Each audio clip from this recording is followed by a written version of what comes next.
10월 24일 월요일 가정 예배를 드리도록 하겠습니다. 사도신경으로 신앙을 고백합니다. 나는 전능하신 아버지 하나님 전지의 창조주를 믿습니다. 나는 그의 유일하신 아들 우리 주 예수 그리스도를 믿습니다. 그는 성령으로 잉태되어 동정녀 마리아에게서 나시고 본디오 빌라도에게 고난을 받아 십자가에 못 박혀 죽으시고 장사된 지 사흘 만에 죽은 자 가운데서 다시 살아나셨으며 하늘에 오르시어 전능하신 아버지 하나님 우편에 앉아 계시다가 거기로부터 살아있는 자와 죽은 자를 심판하러 오십니다. 나는 성령을 믿으며 거룩한 공교회와 성도의 교제와 죄를 용서받는 것과 몸의 부활과 영생을 믿습니다. 아멘. 이 시간에는 이 땅의 황무함을 보소서 찬양합니다. 살아계신 하나님 아버지, 하나님을 섬긴다고 하면서도 죄악을 사랑하고 마음에 원하는 길을 따라 살던 우리를 용서하시옵소서. 이제 회복시키시고 치유하시는 예수님의 보혈로 우리를 정결케 하옵시고 성령의 능력으로 기름 부으사 만민을 위하여 일어나게 하시옵소서. 흰옷을 입은 하나님의 거룩한 백성들이 이 땅 가득하게 일어나 열방을 향하여 행진에 나아가게 하시옵소서. 주여, 주의 일을 이 수년 내에 부응케 하시옵소서. 이 수년 내에 나타내시옵소서.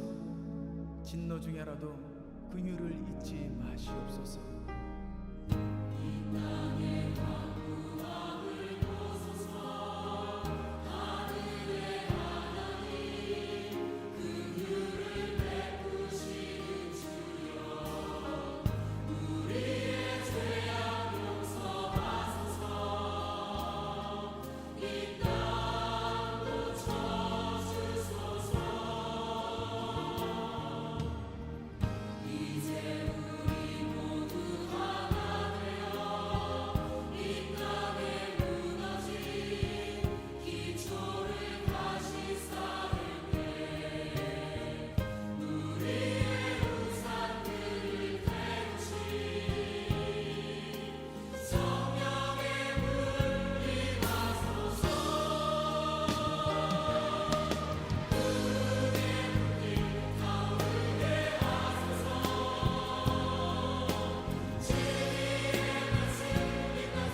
오늘 우리 가정에 허락하신 말씀은 사무엘하 21장 1절에서 2절의 말씀입니다. 다윗의 시대에 해를 거듭하여 3년 기근이 있으므로 다윗이 여호와 앞에 간구하매 여호와께서 이르시되 이는 사울과 피를 흘린 그의 집으로 말미암음이니 그가 기브온 사람을 죽였음이니라. 기브온 사람은 이스라엘 족속이 아니요 그들은 아모리 사람 중에서 남은 자라. 이스라엘 족속들이 전에 그들에게 맹세하였거늘 사울이 이스라엘과 유다 족속을 위하여 열심히 있으므로 그들을 죽이고자 하였더라. 이에 왕이 기브온 사람을 불러 그들에게 물으니라. 다윗의 통치 기간 3년 동안 기근이 들었습니다. 정확하지는 않지만 다윗의 집권 초기 이 기근이 일어났습니다. 당시 기근을 농사용 물을 수로를 통해서 해결해야 된다라는 것을 그때는 미처 알지 못했습니다. 그래서 비가 오지 않는 때가 계속 길어지자 가뭄은 이들에게는 흔한 일이 되었습니다. 그러나 오늘 본문에서 다윗은 이 3년이나 기근이 이어지자 하나님의 특별한 뜻이 있다라고 판단하였습니다. 그래서 그는 이 기근을 두고 하나님 앞에 엎드렸습니다. 오늘 말씀의 표현에 의하면 간구하였다라고 말합니다. 그러자 하나님께서 이 다윗의 간구에 응답하여 주셨습니다. 이 받은 응답이 기근은 이스라엘의 죄로 인하였다라고 응답을 받은 것입니다. 사실 모든 기근이 죄 때문에 생긴 것은 아닐 것입니다. 그러나 죄 때문에 이러한 기근이 생길 수도 있다라는 것을 이 하나님께서 다윗의 간구를 통해서 말씀해 주시게 된 것입니다. 이렇게 기근으로 어려움을 겪는 경우도 이 하나님의 뜻이 있다라는 것을 신앙인으로서 분별한다라는 것은 굉장히 중요한 일입니다. 이렇듯 다윗은 신앙인으로서 하나님의 진노와 하나님의 뜻을 분별한 사람이었습니다. 이스라엘의 기근이 3년 동안 이어진 것은 사울이 기브온 사람들에게 행한 악한 일 때문이었습니다. 사울이 기브온 사람들을 죽인 이유를 오늘 본문 2절에서는 이렇게 말씀합니다. 기브온 사람은 이스라엘 족속이 아니요 그들은 아모리 사람 중에서 남은 자라.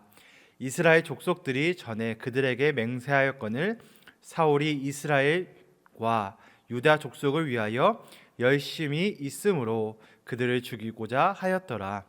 이에 왕이 기브온 사람을 불러 그들에게 물으니라.